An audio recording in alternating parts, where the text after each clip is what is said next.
Sangkaterbang container na naglalaman umano ng milyong-milyong kilo ng imported na bigas ang ilang buwanang nakatenga sa ilang pantalan sa Maynila.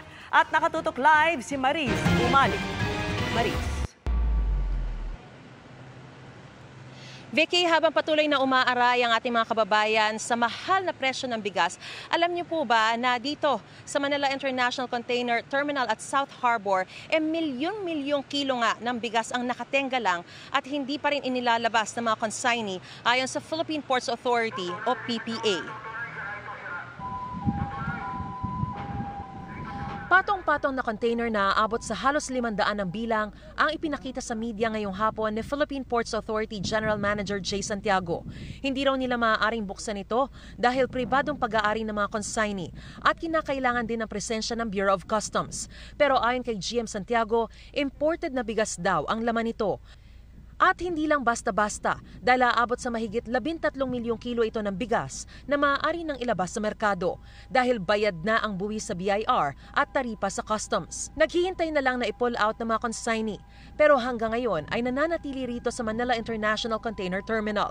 Bukod pa yan sa 21 namang container van o aabot sa halos 600 kilo ng bigas na maaari na ring ilabas sa South Harbor pero nananatiling nakatambak dito.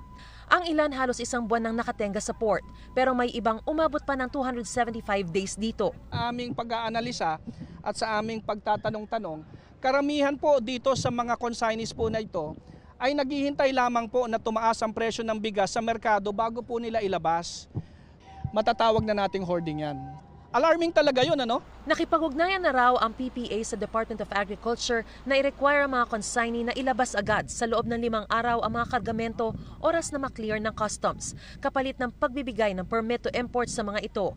Para yan po ay maibahagi na po sa merkado at nang mag-stabilize po at bumaba ang presyo po ng bigas. Hanggang 5 araw lang libreng may tetenga ang kargamento sa port. Sa ika-6 hanggang 9 na araw, may multa ng 700 piso kada container kada araw. At pag lumampas pa, ay pagmumultahin na ng 5,000 piso kada container kada araw. Baka doblehin ho natin yung storage fee nila. Simula October 1 ay ipapublish na raw ng Philippine Ports Authority ang listahan ng lahat ng container at consignee na overstaying para malaman ng publiko ang mga nasa likod ng umano'y hoarding na ito at mapilitan din ang mga ito na i-pull out na ang mga kargamento sa lalong madaling panahon. Matatanda ang sinabi kamakailan lang ni Department of Agriculture Secretary Francisco Tiu Laurel Jr. na port congestion ang isa sa mga sanhi kung bakit mataas pa rin ang presyo na imported na bigas sa merkado kahit ibinaba na ang taripa nito. Port congestion, unloading is low. Where that is record, what I'm saying, the amount is recorded, tax paid, landed. But there's 20 ships in Bataan waiting to be unloaded. There's Subic, Manila, Batangas. Pero pinabulaanan nito ni GM Santiago. Matagal na panahon na po na wala tayong port congestion. Makikita po nating maluwag pa po ang ating container yards, and it is unfair that there will be attributions na ang port congestion kung saan ang PPA ang dapat na namamahala ay nakakadagdag sa presyo ng bigas na malayo sa katotohanan. Vicky, ayon sa Philippine Ports Authority ay nasa 20 ang mga consignee na nasa listahan nilang nagmamay-ari na mga hindi pa rin inilalabas ng mga kargamento. Nananawagan naman ng PPA sa Department of Agriculture na reviewin na ang estado ng mga consignee ito. Vicky?